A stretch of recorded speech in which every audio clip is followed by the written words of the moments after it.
6 போர் முரசு வீட்டு வாசலிலிருந்து குதிரை கிளம்பி போன சத்தம் கேட்டதும் வள்ளி முற்றத்துக்கு வந்தாள். மாரப்ப பூபதி உதைத்துத் தள்ளிய கத்திகளில் ஒன்றை கையில் எடுத்துக்கொண்டு, தாத்தா, இந்த கத்தி கேடயமெல்லாம் நீ செய்து என்ன பிரயோஜனம்? நமது மகாராஜாவைப் பற்றி அப்படி கேவலமாய் பேசியவனைச் சும்மாதானே விட்டுவிட்டாய் என்று ஆத்திரத்துடன் கேட்டாள். ஏன் வள்ளி, உனக்கு இவ்வளவு கோபம்? நீ சொன்னதைத்தானே நமது பழைய சேனாதிபதியும் சொன்னார், சண்டை வேண்டாம் என்று, என்றான் கிழவன். சே, நான் சண்டை வேண்டாம் என்று சொல்லேனா? சண்டை எதற்காக என்று தெரியாமல்தானே கேட்டேன் என்று வள்ளி சொன்னபோது அவள் கண்களில் நீர் ததும்பிற்று. ஆமாம் வள்ளி, அதை நான் சொல்ல ஆரம்பித்த போதுதான் இந்த பாவி வந்துவிட்டான். வாதாபி சக்கரவர்த்தி புலிகேசி தென்தேசத்தின் மீது படையெடுத்து வந்து பல அட்டூழியங்கள் செய்துவிட்டு திரும்பப் போனதை சொன்னேனல்லவா? அதற்கு பழிக்கு பழி வாங்குவதற்காக நரசிம்ம சக்கரவர்த்தி வெகு காலம் ஆயத்தம் செய்து கொண்டிருந்தார். கடைசியில் 6 வருஷத்துக்கு முன்பு அவர் வாதாபியின் மேல் படையெடுத்துச் சென்றார். அப்போது நமது பார்த்திப மகாராஜாவையும் தமது படைகளுடன் வந்து சேர்ந்து கொள்ளும்படி ஓலை அனுப்பினார். அதற்கு பார்த்திப ராஜா அப்படியே செய்வதாகவும், ஆனால் அதற்கு பிரதியாக அன்று முதல் உறையூரிலிருந்து கப்பம் வாங்குவதை நிறுத்திவிட வேண்டுமென்றும், சோழ நாட்டின் புலிக்கொடிக்கு சம மரியாதை கொடுக்க வேண்டுமென்றும் செய்தி அனுப்பினார். இதை நரசிம்ம சக்கரவர்த்தி கவனிக்கவே இல்லை. மறு ஓலை கூட அனுப்பாமல் படை கிளம்பிப் போய்விட்டார்.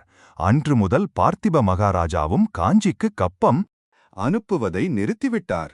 அது காரணமாகத்தான் யுத்தம் வந்திருக்கிறது வள்ளி. இப்போது நீயே சொல்லு. பார்த்திப மகாராஜா முன்வைத்த காலை பின்வைத்து சக்கரவர்த்தியிடம் சரணாகதி அடைந்து விடலாமா? நமது சிராப்பள்ளி மலையில் போட்ட புலிக்கொடியை தாழ்த்தி பல்லவர்களின் எருதுக்கொடியை மறுபடியும் பறக்கவிடலாமா?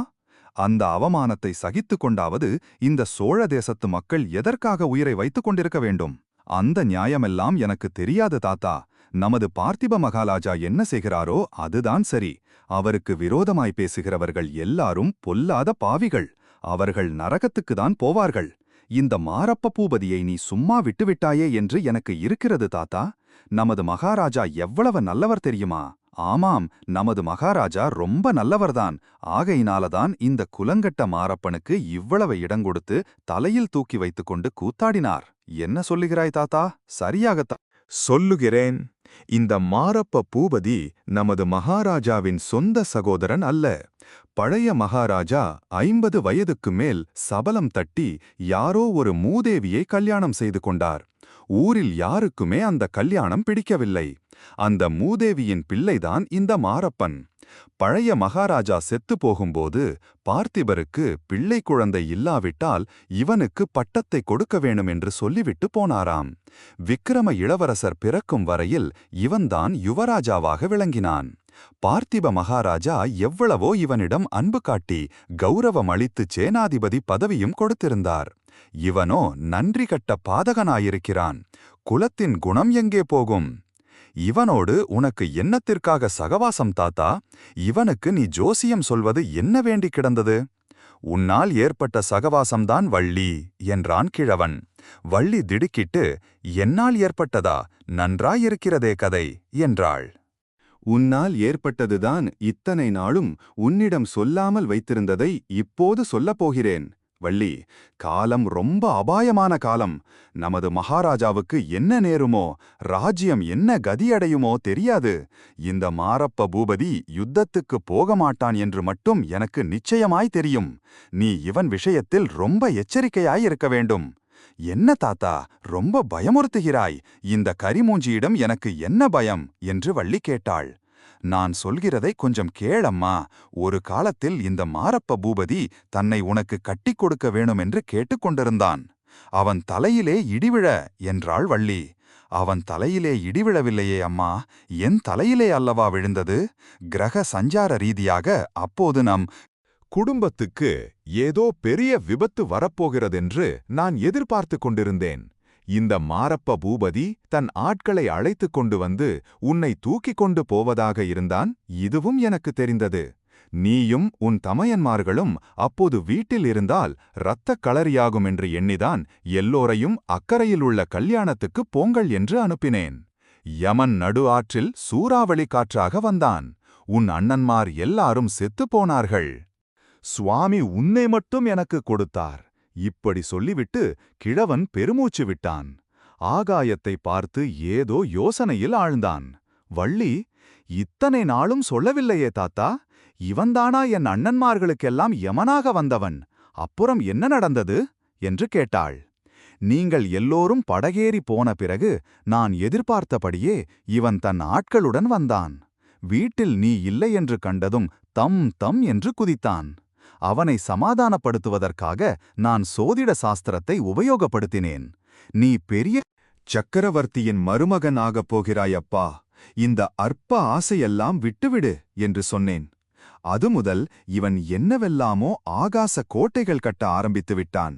ஜோசியம் கேட்பதற்கு அடிக்கடி வந்து என் பிராணனை வாங்கிக் கொண்டிருக்கிறான். இப்போதுதான் அவன் என்னைப் பற்றி பேசியதன் அர்த்தம் புரிகிறது தாத்தா. ஓடக்காரர் யுத்தத்துக்கு போய்விட்டால் நான் என்ன செய்வேன்? நீதான் என்னை காப்பாற்ற வேணும் என்று சொல்லி கிழவனுடைய கையை வள்ளி கெட்டியாக பிடித்துக் கொண்டாள். அவளுடைய உடம்பு நடுங்கிற்று. கிழவன், பைத்தியமே, ஏன் இப்படி நடுங்குகிறாய்? பொன்னன் சண்டைக்குப் போக மாட்டான். அவனை மகாராஜா அழைத்துக் கொண்டு போக மாட்டார். என் குடும்பத்துக்கு நேர்ந்த பெரிய விபத்து மகாராஜாவுக்கு தெரியும். என் குலத்தை வளர்க்க நீ ஒருத்திதான் இருக்கிறாயென்றும் தெரியும். ஆகையால்தான் பொன்னனை சண்டைக்கு வரவேண்டாம் என்றார். நிச்சயமாக அழைத்துப் போக மாட்டார் என்றான். அச்சமயம் வாசலில் முரசடிக்கும் ஓசை கேட்டது. பின்வருமாறு கூவும் குரலும் கேட்டது. வெற்றிவேல், வீரவேல், யுத்தம் வருகுது, யுத்தம் வருகுது. சோழ தேசத்தின் மானத்தை காக்க யுத்தம் வருகுது. படையில் சேர்வதற்கு மீசை முளைத்த ஆண் பிள்ளைகள் எல்லோரும் வரலாம். நொண்டி, குருடு, சப்பாணி, ஒரு தாய்க்கு ஒரு பிள்ளை தவிர மற்றவர்களெல்லாம் வரலாம். உடம்பிலே சுத்த ரத்தம் ஓடுகிறவர்கள் எல்லாரும் வரலாம். வெற்றிவேல், வீரவேல். இதைத் தொடர்ந்து முரசின் சத்தம் ஊர் அதிரம்படியாக எழுந்தது. இந்த போர் முழக்கத்தை கேட்ட வள்ளியும் கிழவனும் தெருப்பக்கம் சென்றார்கள். முரச யானையும் அதை சுற்றி சில வீரர்களும் போய்க் கொண்டிருந்தார்கள். முரசும் முரசு அடித்தவனும் அறை கூவியவனும் யானை மேல் இருந்தனர். முரச யானையும் அதை சுற்றி சில வீரர்களும் போய்க் கொண்டிருந்தார்கள். முரசும் முரசு அடித்தவனும் அறை கூவியவனும் யானை மேல் இருந்தனர். இந்த ஊர்வலம் திருக்கோடி போகும் வரையில் பாட்டனும் பேத்தியும் கண்கொட்டாமல் பார்த்து கொண்டு நின்றார்கள். ஊர்வலம் தெருக்கோடியில் திரும்பியதும் கிழவன் ஒரு பெருமூச்சு விட்டுவிட்டுச் சொன்னான், வள்ளி, உன்னை பொன்னனும் பகவானும் காப்பாற்றுவார்கள். இந்த யுத்தத்தில் சேர்ந்து வீரச் சொர்க்கம் அடைய என் குடும்பத்திலே வேறு யாரும் இல்லை, நான் தான் போகப் போகிறேன் என்றான். தெற்கு வானத்தில் திடீரென்று ஒரு நட்சத்திரம் நிலை பெயர்ந்தது. ஒரு வினாடி நேரம் அது பளீரென்று ஒளிவீசி வானவெளியில் அதிவேகமாக பிரயாணம் செய்தது. அடுத்த வினாடி மாயமாய் மறைந்தது. இதை பார்த்த வள்ளிக்கு உடம்பு சிலிர்த்தது. அதே சமயத்தில் அதே காட்சியை பொன்னனும் பார்த்து உடல் சிலிர்த்தான். அப்போது உறையூர் ராஜ வீதிகளின் வழியாக போய்க் கொண்டிருந்தான். பௌர்ணமிக்கு இன்னும் 4 தினங்கள்தான் இருந்தன.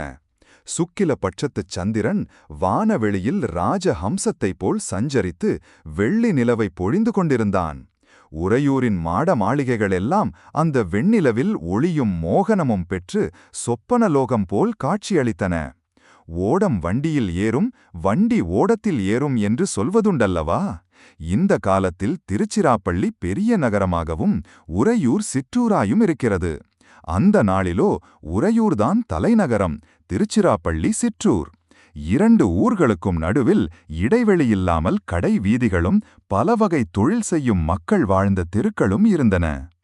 சிராப்பள்ளி மலையிலிருந்து மகாராஜா இறங்கி வந்து சேர்வதற்கு முன்னால் பொன்னன் அரண்மனை வாசலை அடைந்துவிட விரும்பினான். மகாராஜா சுவாமி தரிசனம் செய்துவிட்டு மலை உச்சியிலிருந்து இறங்கி வரும்போது வழியில் நின்று இளவரசருக்கு என்னத்தை காட்டியிருப்பார் என்பது அவனுக்கு ஒருவாறு தெரிந்திருந்தது. அங்கேதான் சோழ வம்சத்தின் அவமானச் சின்னங்கள் இருந்தன.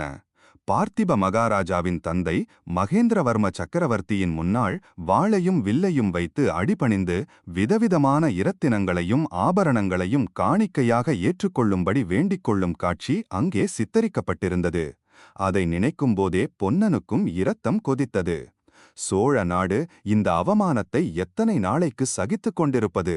யுத்த களத்தில் பல்லவர்களின் இரத்தத்தை பெருக்கி அந்த அவமானத்தை துடைத்துக் கொள்ள வேண்டாமா என்று எத்தனையோ முறை பொன்னன் சிந்தித்ததுண்டு.